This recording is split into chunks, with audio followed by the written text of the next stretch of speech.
അതെ, നമ്മൾ കല്യാണം കണ്ടല്ലോ. ഇനി കല്യാണത്തിന് റിസപ്ഷനും കൂടെ കണ്ടേക്കാം. ഈ ഡ്രസ്സ് ഞാൻ മീഷോന്ന് വാങ്ങിച്ചാട്ടോ. ആദ്യമായിട്ടാണ് മീഷോന്ന് വാങ്ങിച്ച ഡ്രസ്സ് എനിക്ക് ഇത്ര ഫിറ്റ് ആവുന്നത്. ഈ കല്യാണത്തിന് എന്നെ പോലെ തന്നെ പാറുവിനെ വിളിച്ചിട്ടുണ്ടായിരുന്നു. പക്ഷെ രാവിലെ പാറുവിന് വരാൻ പറ്റിയില്ല. അതുകൊണ്ട് ഈവനിങ് അവൾ വന്നിട്ടുണ്ട്. ഞാനും പാറുവും അമ്മയും കൂടെ ചേർന്നിട്ടാണ് ഞങ്ങൾ ഈ റിസപ്ഷന് പോയത്.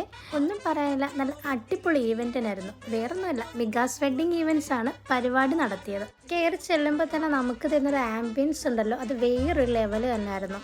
അവരുടെ ആ ഫ്രെയിംസും പിന്നെ ആ എൻട്രൻസിനുള്ള ലൈറ്റ് സെറ്റിങ്ങും ഒക്കെ വളരെ സൂപ്പറായിരുന്നു. പിന്നെ അതുമാത്രമല്ല, കയറി ചെന്നപ്പോൾ തന്നെ അവിടെ ഒരു ചായപ്പീടി ഉണ്ടായിരുന്നു.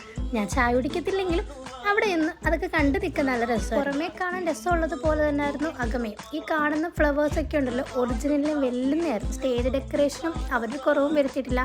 അതുപോലെ കുമ്പാരി ഡാൻസ് ക്രൂവിലെ മെമ്പേഴ്സാണ് ഇപ്പോൾ ഡാൻസ് കളിക്കുന്നത്. ചെറുതു തൊട്ട് വലുതുവരെയുള്ള എല്ലാ കുട്ടികളും ഇവിടെ ഡാൻസ് കളിക്കുന്നുണ്ട്, ഡാൻസ് പഠിക്കുന്നതുമുണ്ട്. എന്തായാലും വരുമ്പോൾ വെറും കൈയോടെ വരാൻ പറ്റില്ലല്ലോ. പിന്നെ ചെറുക്കനും പെണ്ണും കൂടെ ഒരു പ്രസൻറ്റേഷനൊക്കെ കൊടുത്തു. രണ്ടുപേരുമായിട്ട് ഫോട്ടോ ഒക്കെ എടുത്തിട്ടാണ് ഞങ്ങൾ അവിടെ നിന്ന് ഇറങ്ങിയത്. ഫുഡ് കഴിക്കണമെന്ന് പ്രത്യേകം ചേട്ടൻ പറഞ്ഞതുകൊണ്ട് തന്നെ ഞങ്ങൾ നേരെ ഫുഡ് കഴിക്കാനായിട്ട് പോയി. ഈ കാണുന്നതൊക്കെ അവരുടെ സർവീസാണ് കേട്ടോ. അതുപോലെ തന്നെ കയറി ചെന്നപ്പോൾ നമ്മൾ ആദ്യം കണ്ട നിരവധി സാലഡ്സ് ആണ്.